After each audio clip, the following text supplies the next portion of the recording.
In this video, let's go over phone communication basics. This video is brought to you by Appy Pie Academy. We're going to start by discussing what happens in the beginning of the call. You should treat the call as a meeting. So when you start any meeting, there should be a goal for the meeting. Otherwise, there's no point of the meeting. So you find the goal either before the call or in the beginning of the call. And also in the beginning of the call, what you want to do is smile when the call starts and have good energy.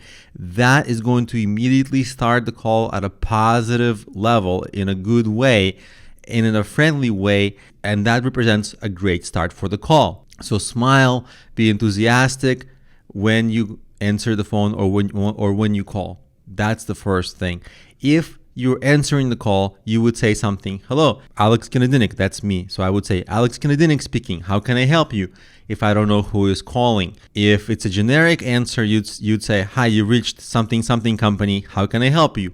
So that question, how can I help you, establishes the goal of the call. They'll tell you how they can help you. If you are calling, you start by saying who you are. Hi, my name is so-and-so from problemio.com and I'm calling about such and such thing. That establishes why you're calling. Or sometimes people get so many different calls. If they don't immediately recognize that it is you calling, they might think in some kind of a spam. And who knows, I often do think when people call me in some kind of a spam call, especially if I don't know who it is. So it's good to introduce yourself, not just your name, because they might not remember, but from where you are, how they know you, so that they know, oh, it's a good call. And of course, you want to be in a quiet place when you call. Sometimes people call from Starbucks. You want to be careful because they usually play background music and it's really hard to hear. So coffee shops, restaurants, that's not a good place to do calls usually. It's very distracting.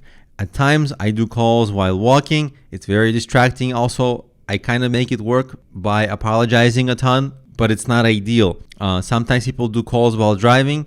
It's okay. It's not ideal. There's a balance between being in a quiet place and having the time. So if you drive and your commute is like an hour, you can do some calls there. They're not going to be ideal, perfect calls.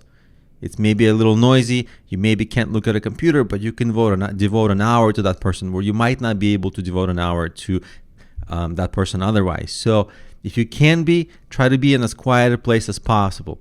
Options for this are, because I do calls outside, I have really good headphones that block out external noise, and I have a relatively new phone with a good microphone so that the person can hear me even though there might be noise externally. So sometimes your equipment actually helps you do the calls better, even if it's noisy around.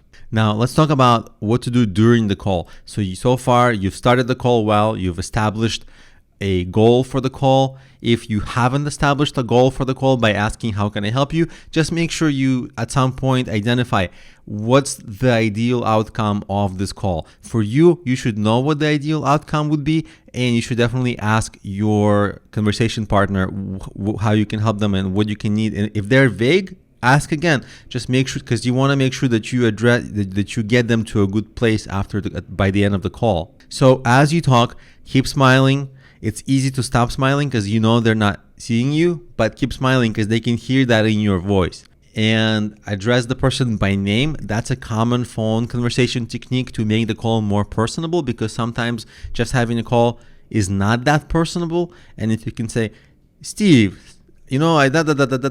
just them hearing their name actually kind of makes them feel a little better. It's just a common thing in phone communication. Also, enunciate and be patient, because a lot of times they won't hear. The connection might be bad. You want to pronounce every word well so that they understand what you're saying, and practice active listening. So be fully in that conversation as much as possible. And at the end of the call, ask them if there's anything else that you can help with, or if they got what they needed. Because just in case that something didn't go right and you assumed they got what they needed, but they didn't, that would be their chance to tell you, hey, I have just one more question. Can I ask you one more thing? And you'll say, sure, because you want to make sure that they're in a good place at the end of the call. So those are phone basics. Just be patient, be relaxed. Even if they get frustrated because they can't hear, you're the one who has to be patient. Keep smiling.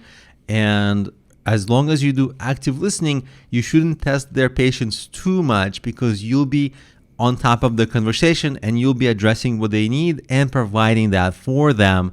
So these basics will take care of making sure that the calls go smoothly and both parties get what they need from the calls.